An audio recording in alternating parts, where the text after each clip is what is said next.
I spent my college years working as a valet at a nice hotel in Los Angeles. One frequent guest was a technology executive. He was a genius, having designed and patented a key component in Wi-Fi routers in his 20s. He had started and sold several companies. He was wildly successful.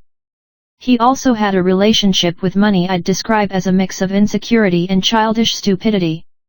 He carried a stack of $100 bills several inches thick. He showed it to everyone who wanted to see it and many who didn't. He openly and loudly about his wealth, often while drunk and always apropos of nothing. One day he handed one of my colleagues several $1,000s of cash and said, "Go to the jewelry store down the street and get me a few $1,000 gold coins." An hour later, gold coins in hand, the tech executive and his buddies gathered around by a dock overlooking the Pacific Ocean. They then proceeded to throw the coins into the sea, skipping them like rocks, cackling as they argued whose went furthest. Just for fun. Days later he shattered a lamp in the hotel's restaurant. A manager told him it was a $500 lamp and he'd have to replace it. "You want $500? The executive asked incredulously, while pulling a brick of cash from his pocket and handing it to the manager. "Here's $5,000. Now get out of my face. And don't ever insult me like that again." You may wonder how long this behavior could last, and the answer was not long. I learned years later that he went broke. The premise of this book is that doing well with money has a little to do with how smart you are and a lot to do with how you behave. And behavior is hard to teach, even to really smart people.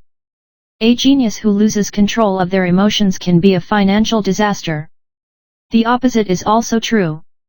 Ordinary folks with no financial education can be wealthy if they have a handful of behavioral skills that have nothing to do with formal measures of intelligence.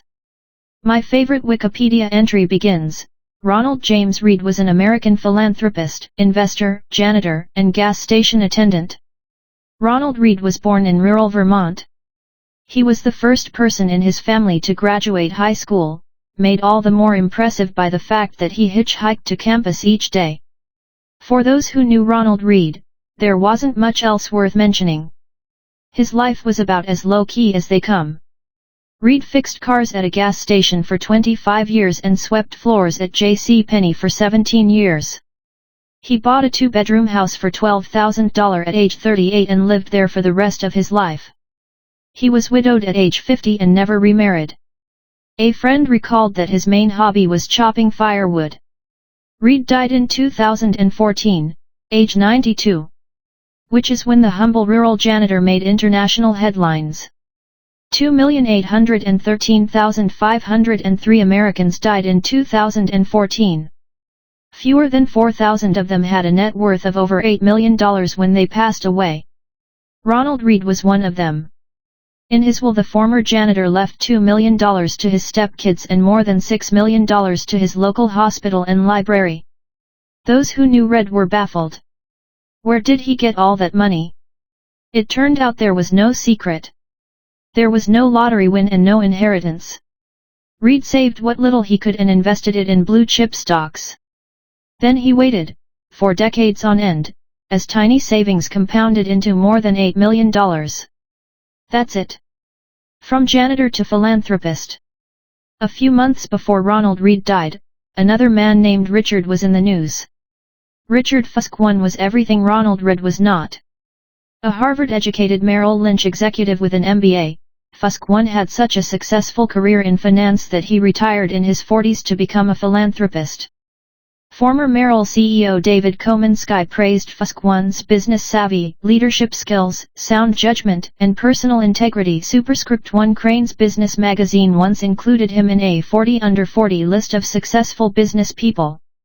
Superscript 2 But then, like the gold coin skipping tech executive, everything fell apart.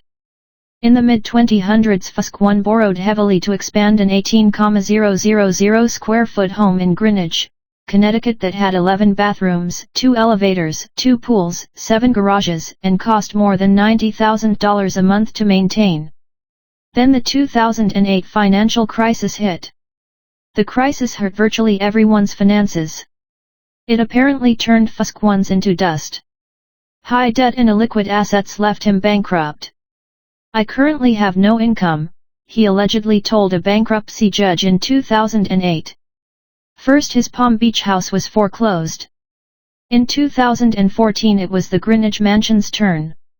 5 months before Ronald Read left his fortune to charity, Richard Fusk one's home where guests recalled the thrill of dining and dancing atop a see-through covering on the home's indoor swimming pool was sold in a foreclosure auction for 75% less than an insurance company figured it was worth.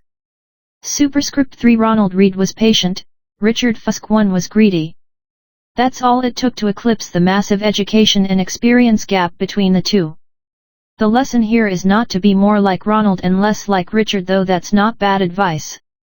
The fascinating thing about these stories is how unique they are to finance.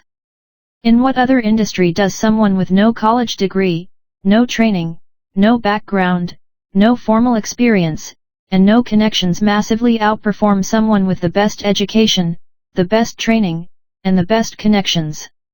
I struggle to think of any. It is impossible to think of a story about Ronald Read performing a heart transplant better than a Harvard-trained surgeon, or designing a skyscraper superior to the best-trained architects. There will never be a story of a janitor outperforming the world's top nuclear engineers. But these stories do happen in investing. The fact that Ronald Read can coexist with Richard Fusk one has two explanations. 1. Financial outcomes are driven by luck, independent of intelligence and effort. That's true to some extent, and this book will discuss it in further detail. Or, 2, and I think more common, that financial success is not a hard science. It's a soft skill, where how you behave is more important than what you know.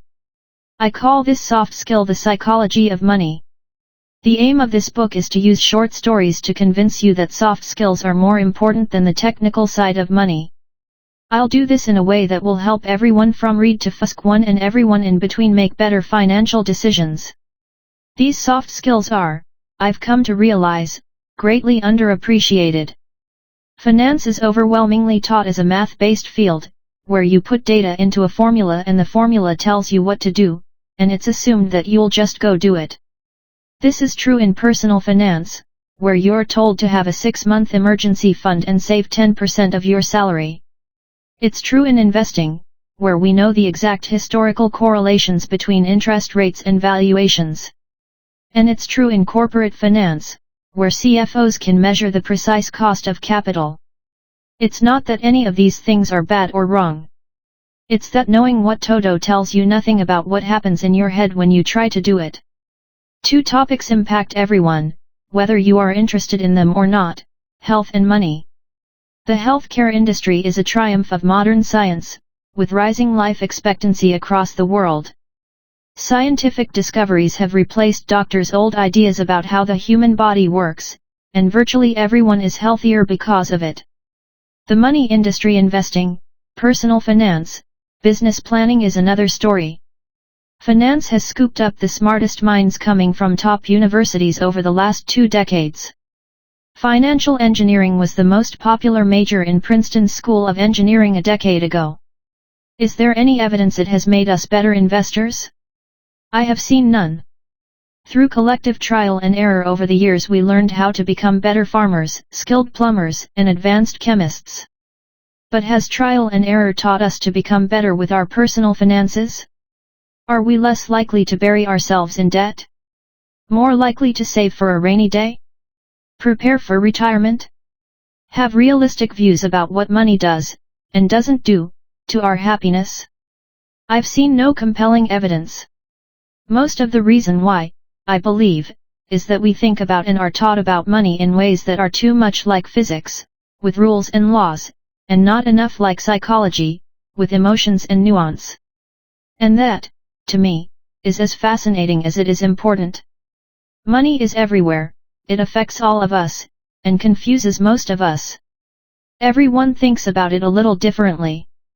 It offers lessons on things that apply to many areas of life, like risk, confidence, and happiness. Few topics offer a more powerful magnifying glass that helps explain why people behave the way they do than money.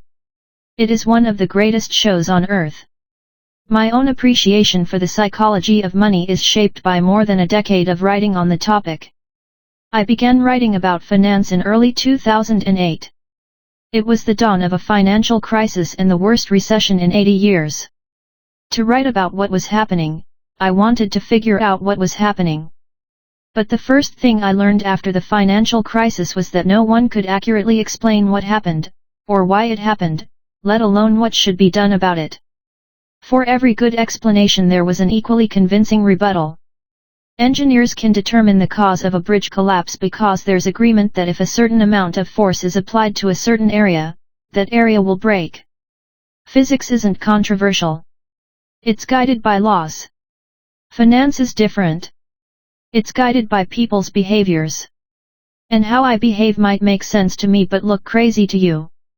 The more I studied and wrote about the financial crisis, the more I realized that you could understand it better through the lenses of psychology and history, not finance. To grasp why people bury themselves in debt, you don't need to study interest rates, you need to study the history of greed, insecurity, and optimism. To get why investors sell out at the bottom of a bear market, you don't need to study the math of expected future returns, you need to think about the agony of looking at your family and wondering if your investments are imperiling their future. I love Voltaire's observation that history never repeats itself, man always does. It applies so well to how we behave with money. In 2018, I wrote a report outlining 20 of the most important flaws, biases, and causes of bad behavior I've seen affect people when dealing with money. It was called The Psychology of Money, and over 1 million people have read it. This book is a deeper dive into the topic. Some short passages from the report appear unaltered in this book. What you're holding is 20 chapters, each describing what I consider to be the most important and often counterintuitive features of the psychology of money.